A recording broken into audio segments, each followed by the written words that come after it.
manusia yang mati ini juga akan dibangkitkan. Bagaimanakah orang mati dibangkitkan dan dengan tubuh apakah mereka akan datang kembali? Ini juga pertanyaan dari orang-orang Korintus tadi yang terpengaruh oleh pemahaman dualisme tadi. Makanya Paulus menjelaskan, setidaknya Ibas ayat 30 siwah 40 sada, dia menyatakan Allah sudah menyediakan tubuh yang khusus untuk keberadaan yang khusus pula, termasuk kemuliaan yang khusus bagi masing-masing tubuh. Kalau dulu kita mewarisi tubuh alamiah dari Adam, setelah kita menerima Kristus dan percaya kepada Kristus, kita akan mendapatkan tubuh rohania yang kekal ketika nanti kita dibangkitkan. Ini pernyataan-pernyataan Paulus di bagian awalnya, belum masuk ke ogen kita berngisi senda, ayat 42 sampai 49. Kemudian dilanjutkan Paulus lagi, memang sukar kita membayangkan hal ini terjadi. Bagaimana nanti tubuh yang sudah mati ribuan tahun lalu bisa benar-benar bangkit, utuh, dan duduk masuk ke dalam kerajaan sorga. Paulus pun mengamini ini. Memang sulit kita untuk memahaminya. Makanya dilanjutkannya lagi pernyataannya. Dilanjutkannya lah baru dia masuk ke ayat 50, masuk dia ke ayat 51. Kalau demikian, bagaimana kebangkitan tubuh dapat dimungkinkan? Dari pembacaan kita tadi, Bapak Nande Turasnina, kekelangan Tuhan, di mata Paulus, kunci untuk persoalan ini yang harus kita sadari sama-sama adalah rahasia ilahi. Seperti yang kami katakan tadi, tidak ada orang yang benar-benar tahu apa yang akan terjadi ketika mati dan apa yang terjadi nanti ketika bangkit.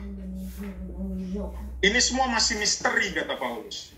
Misteri bukan berarti sesuatu yang menyeramkan gitu, tetapi ini menjadi rahasia Allah. Tapi bolehlah dari apa yang diceritakan Paulus, kita boleh menyimak seperti apa nanti kebangkitan ini dari cerita Paulus. Karena apa? Karena dia sudah menerima rahasia itu ternyata. Sedikit banyaknya dia sudah memikirkannya bagaimana nanti. Makanya dilanjutkannya, misteri ini terwujud lewat karya Kristus. Kalau kita mau tahu bagaimana nanti manusia bangkit setelah kematian, lihatlah Kristus, kata Paulus. Kristus yang 3 hari dia setelah mati, kemudian bangkit, begitulah nanti kira-kira kita manusia juga akan dibangkitkan. Utuh. Tapi itu pun belum terterima oleh orang-orang Yunani tadi. Oleh orang-orang Korintus yang beragama Kristen. Masih banyak pertanyaan, masa sih begitu Paulus? Bagaimana caranya? Bagaimana? Kapan? Masih menjadi pertanyaan mereka. Lantas pertanyaan mereka yang paling dalam, katanya bagaimana dan kapan perubahan atau transformasi tubuh itu bisa terjadi? Ini yang kami bilang tadi, agak berat gitu kan. Memang kita mempelajari sesuatu yang belum tahu, kita benar-benar sedikit pun belum tahu. Tetapi kita bisa berkaca, bisa melihat dari tulisan-tulisan yang ada di Alkitab. Dan tulisan Paulus ini jadi salah satu pegangan ya iman orang Kristen. Bagaimana nanti kita yang sudah mati ataupun nanti yang masih hidup ketika Yesus Kristus datang itu mengalami sebuah transformasi, suatu perubahan ilahi yang dituliskan Paulus di dalam ayat 51 sampai 57. Sesungguhnya aku menyatakan kepadamu suatu rahasia, katanya. Kita tidak akan mati semuanya, tetapi kita semua akan diubah. Maksudnya apa di sini? Di sini Paulus membayangkan, ketika nanti Yesus datang kedua kalinya, itu ada orang-orang yang masih hidup, tapi ada juga orang yang sudah mati. Jadi kedatangan Yesus itu nanti bukan menunggu semua manusia mati punah, tidak. Tetapi ketika manusia masih hidup pun, di situ nanti Yesus datang. Dan yang berikutnya yang paling penting adalah kata-kata Paulus tentang semuanya akan diubah. Diubah dalam bentuk apa? Diubah itu seperti apa? Itulah yang menjadi misteri. Hanya bisa dilakukan oleh kuasa ilahi. Hanya bisa dilakukan oleh Allah. Perubahan itu hanya bisa dilakukan oleh Allah. Perubahan, kalau kita pikir-pikir, yang sudah meninggal puluhan tahun lalu, tidak ada lagi dagingnya. Tapi kemudian Paulus mengatakan ketika Yesus datang kedua kalinya, kita dibangkitkan, dan kita dibangkitkan dengan tubuh yang utuh. Disitulah terjadi proses yang namanya diubahkan. Bahwa kita semua dibangkitkan dengan keadaan yang utuh. Siapa yang bisa melakukannya? Hanya Allah. Hanya Allah dengan kekuatannya, dengan kuasanya. Dengan cara apa? Dilanjutkan Paulus lagi. Dengan cara sekejap mata. Bayangkan ya, Bapak Nandetura Resnina, dikatakan sekejap mata, itu kan berarti sangat cepat. Gitu. Tidak ada satu detik pun. Hanya dalam sekejap. Kalau kita mengedipkan mata, katanya 0,00 sekian detik. Itu sekejap mata. Belum kita sempat untuk berkedip, tubuh manusia tadi sudah diubahkan semua.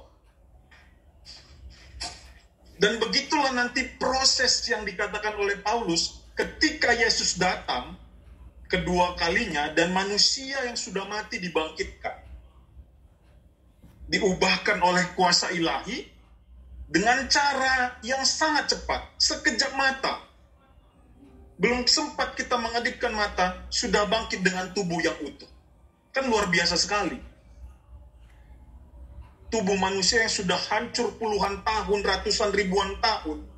Tapi kemudian dengan kuasa ilahi, dengan kecepatan ilahi, sekejap, ini semua berubah. Utuh kembali. Dan yang ketiga, terjadi pada saat kedatangan Kristus. Ya, semuanya itu nanti terjadi pada kedatangan Kristus. Jadi jelas membantah. Jelas juga kepada orang-orang Korintus tadi yang terpengaruhi oleh paham Yunani. Pertanyaan mereka, kapan terjadi itu? Nanti ketika Yesus datang kedua kalinya. Caranya seperti apa? Dengan cara diubahkan sekejap mata oleh kuasa ilahi. Keempat, ada kesinambungan antara tubuh lama dan tubuh baru. Tubuh lama tidak dimusnahkan. Hanya diberi pakaian yang baru. Jadi kan, tadi kita sudah diberitahukan bahwa orang yang mati, pada saat Kristus datang kedua kalinya, dia akan dibangkitkan. Kemudian dia diubahkan dalam waktu sekejap, dan diberikan pakaian yang baru.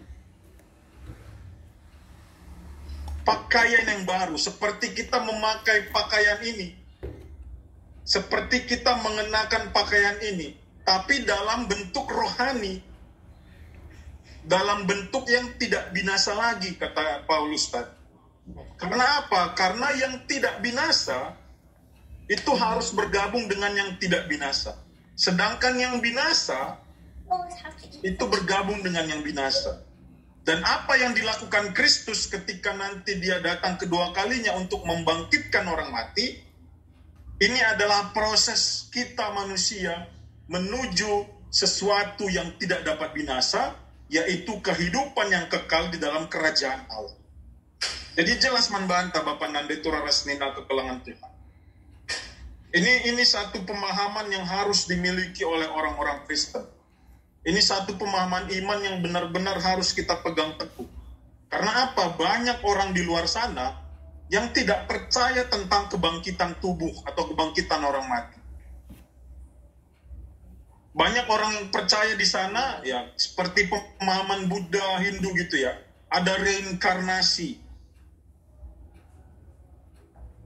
Ada kehidupan kedua kalinya, second chance. Kalau di India kita lihat, kalau dulunya dia baik, dia bisa lahir kembali dengan kasta yang tinggi. Kalau dia buruk, ketika mati dan kemudian dilahirkan kembali, dia menjadi kasta rendah. Di dalam Kristus tidak ada yang seperti itu. Karena semua manusia unik dan berharga di mata Allah. Dan semua manusia punya cuma satu kesempatan hidup. Maka baginda ini karoi secara lebih, keselamatan itu memang sudah disediakan sama kita. Sudah diberikan sama kita. Tapi bukan suka-suka kita. Ada katanya kita harus mengerjakan keselamatan itu. Caranya kita mengerjakan keselamatan dengan berbuat yang baik. Apa itu perbuatan baik? Seperti yang diperintahkan Kristus Yesus. Kasihilah sesamamu manusia. Kasihilah Tuhan Allah. Itu respon kita. Kita sudah diberikan keselamatan. Kita sudah dibebaskan dari kuasa maut. Kita sudah dibebaskan dari belenggu dosa. Masa kita masih kurang ajar gitu sama Tuhan kan? Secara manusia pun, kalau ada orang baik sama kita, pasti kita baikin juga. Ini apalagi sama Tuhan.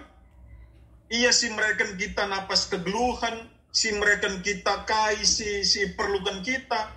Masa kita masih tega berjahat sama Tuhan? Begitulah tentang respon kita terhadap keselamatan tadi.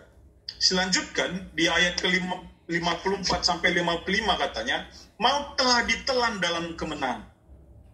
Artinya kebangkitan tadi menunjukkan bahwa kita sebenarnya sudah menang. Kebangkitan Kristus itu menunjukkan dia menang dari kuasa dosa yang itu adalah maut.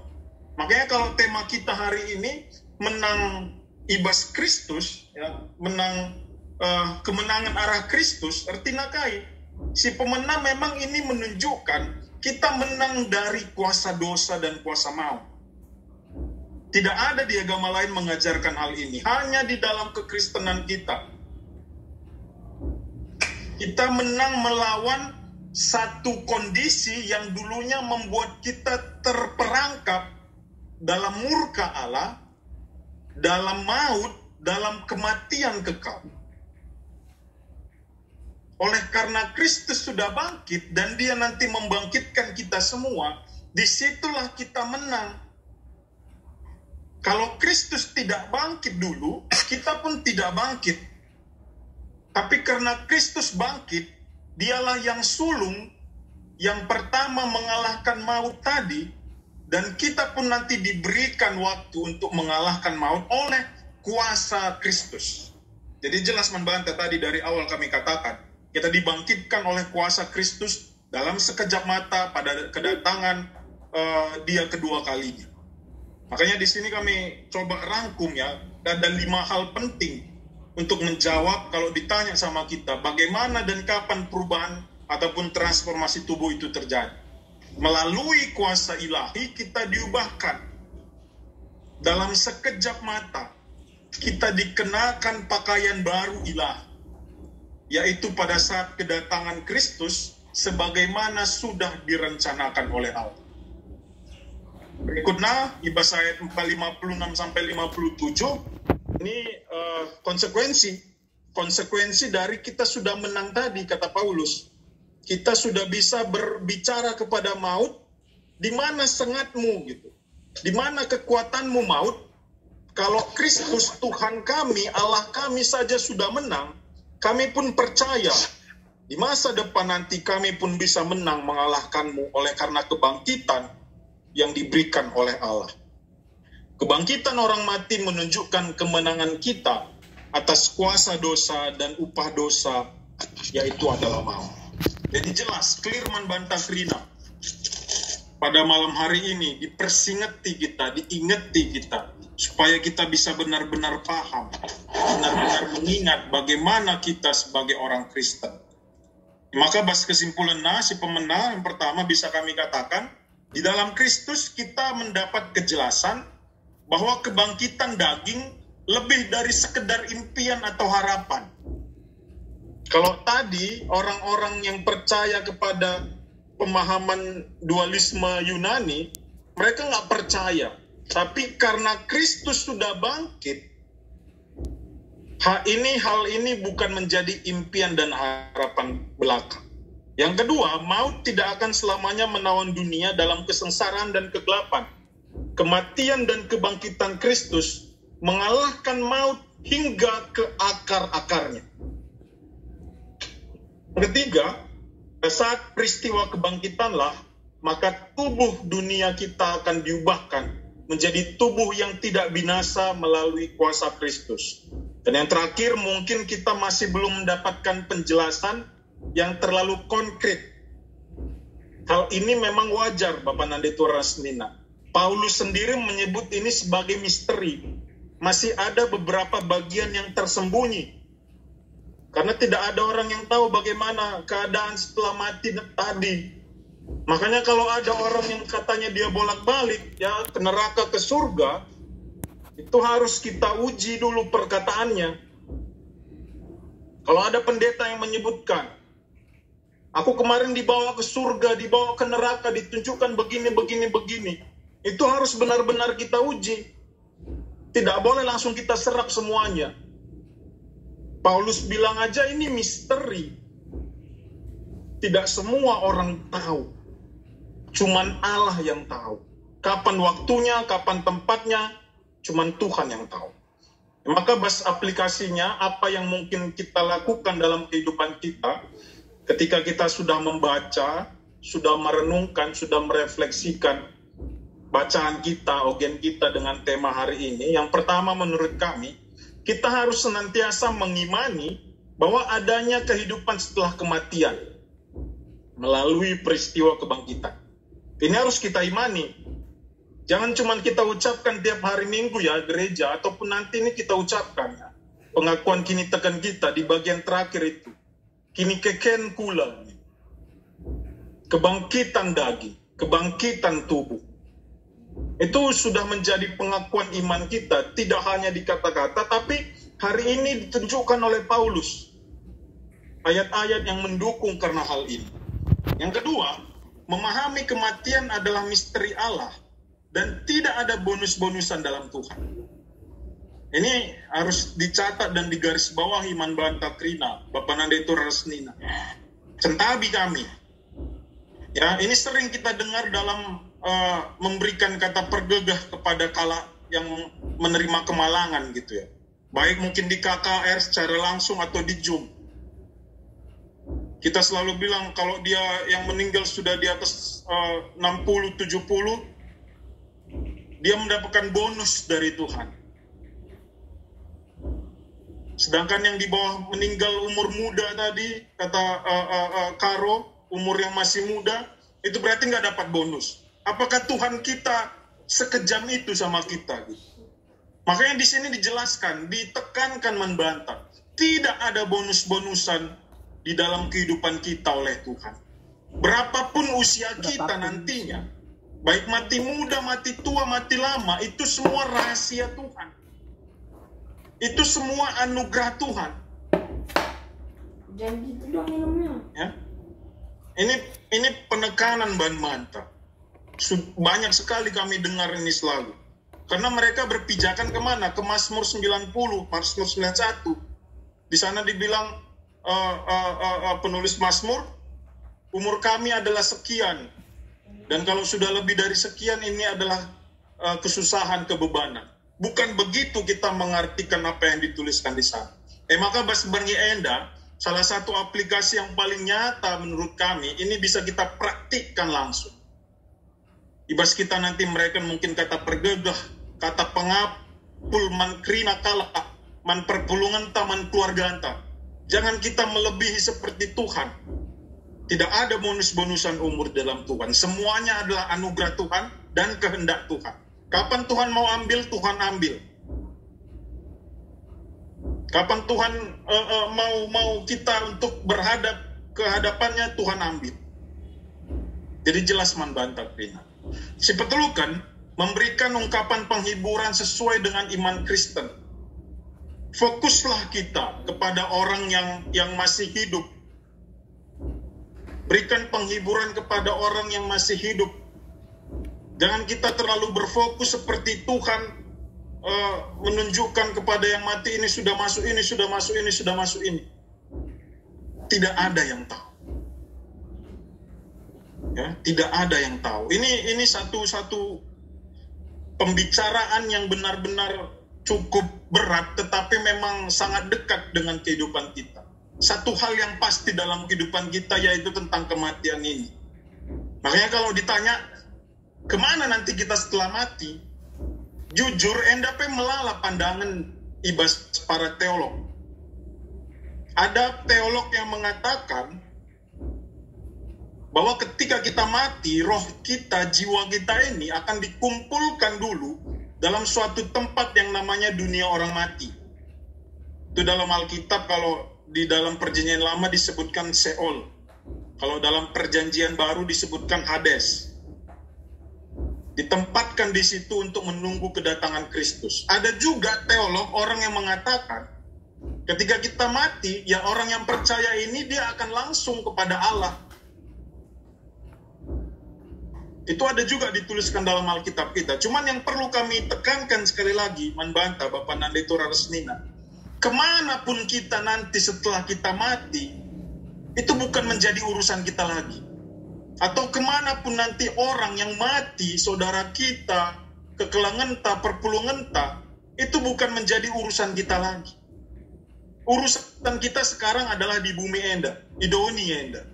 Uga kita bancing melakukan perbahanan si mahuli, bagendai kita nggon menerima keselamatan, respon kita terhadap keselamatan itu seperti apa. Itulah yang paling penting, dan itulah yang mau ditegaskan Ibreken Manbanta berngisi sendah, Manbanta Krina, Bapak Nandetura Resnina. Maka kami terjenjenda banci kami mereka karena bagasi kata di bata, mari ras kita bertoto. Diskusi. Ya. Diskusi tadi dua. Si pemenang turikan pengangkanta karena kematian. Turikan pengangkanta karena kematian. Edelgasi pertama. Turikan pengangkanta karena kematian. Pengangkanta. Apa kita nuri kenca? Ya malam Be. Turikan pekagan. Halo. Jojo. Halo. Mau Apa kita nuri kenca? aku Itu nanti kalau kakak Nande Carlo, Bi. Oh. Ayo silakan. ya bujur. Turikan pengangkanta karena kematian. Kalau di sini kematian itu kan meninggal, tapi kita bangkit lagi bersama Kristus. Kita meninggal, tapi ada prosesnya. Maksudnya kita meninggal. Terus kalau aku agak takut gitu, karena itu kan meninggal itu kita kayak proses yang nggak pernah, maksudnya tidak biasa. Kalau yang enaknya mungkin meninggalnya sakit jantung. Kalau meninggal yang lain-lain kayaknya meninggal itu sesuatu yang tidak wajar. Tapi kalau yang wajar sakit jantung. Kalau menurut aku, kalau aku milihnya jangan meninggalnya itu sesuatu yang tidak wajar. Tapi kalau meninggal yang wajar, kalau menurut aku sakit jantung. Jadi kita nggak merasakan gitu, itu menurut aku wajar. Tapi kalau meninggal nggak wajar. Maksudnya meninggal itu suatu proses yang memang mengerikan gitu menurut aku. Karena itu kan memang